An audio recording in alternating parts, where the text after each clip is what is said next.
So yes, I have solved an awful lot of puzzles. I've even written a couple, one of which I submitted to the New York Times, and it got rejected. But my rejection came with a very nice handwritten note from Will Shortz, the editor, which I guess is enough to make me qualified to give you some advice on how to solve this thing.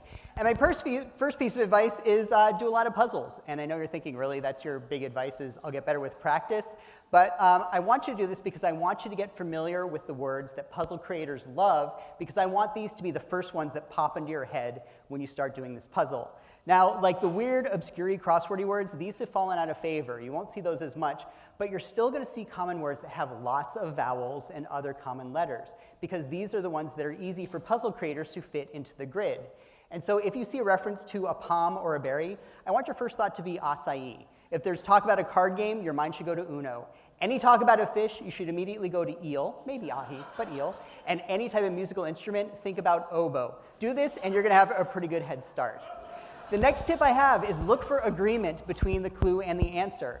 These two things tend to agree in terms of the type of speech that they are, whether they are singular or plural, the tense, whether they contain abbreviations, slang, that sort of thing.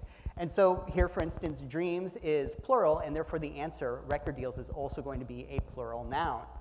Prepared is a past tense verb, and that's why the answer here is hid. It's not hide or hiding. Groups is kind of a strange abbreviation, right? But that's a hint that the answer here, PTAs, is also going to be an abbreviation.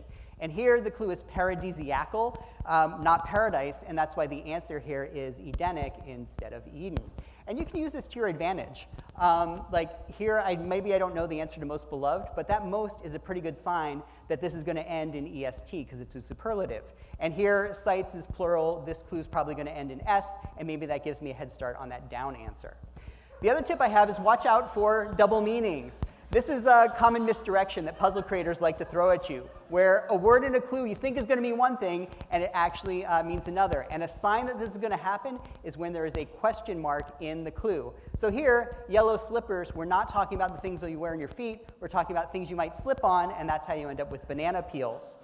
Strips in a club is not strips the verb and club the place. It's strips the noun and club the sandwich, and that's how you end up with bacon. A variation of this is the proper noun trick. This is where one of the words in a double meaning is actually a proper noun, and they hide the fact that it is capitalized by moving it to the beginning of the clue. And so you don't notice that. And this leads to one of my favorite clues ever, which is keys on a piano. And Keys here is a person, specifically singer-songwriter Alicia Keys. I love that one. Buckwheat and others, here we're not talking about the grain, we're talking about the character Buckwheat, who is in The Little Rascals. The next tip I have is ask yourself what day it is. Because the puzzle starts off easy on Monday, and then it gets more difficult throughout the week. Saturday is the hardest. Sunday, actually not the hardest, just the biggest, but it's sort of midweek in terms of difficulty. But this should affect how you approach the clues in the puzzle. So for instance, ante, which is, on Monday, is clued very straightforward, right? It's starting poker payment. It's basically just the definition. But on Saturday, this is clued as what to do if you'd like a hand. There's a lot more misdirection there. And so you should ask yourself what day it is and prepare for that amount of trickiness in the clue. This also means start on a Monday. Don't come home tonight like all inspired to solve the puzzle. It's Thursday. It's hard. I haven't finished it yet. Like start on a Monday, go through the archives in the app, do a bunch of Mondays until you feel comfortable, then move on to Tuesdays and Wednesdays. Last tip I have is look for the theme. The longest answers in the grid all tend to follow some sort of theme. And once you figure out what that theme is, then it makes it easier to solve all those other answers. So here the theme is phrases whose meaning changes when you add an O to the end of them. And once you figure that out, then you have a good shot at figuring out some of those other long answers. So Disney classic without any special features, that's just plain Dumbo. And what Mary might have if she were into Italian sports cars is a little Lambo. And if you can't figure out the theme, you can try looking for the revealer. Sometimes in the bottom right of the grid is an answer that tells you what the theme is. So here I can see that the theme is female lead, and then what do you know, look at all these long answers, they all begin with a female archetype. You might ask yourself, hey, when is it okay to Google? And I'm going to say, you do what you want. I'm not going to judge you. But make a deal with yourself that if you are going to Google something, take the time to read the Wikipedia article, because then, it's not cheating, it's learning, and there's a good chance it's going to show up again.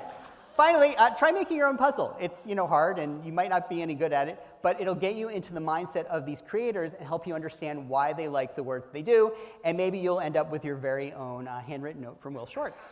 And with that, I'm out of time. Thank you.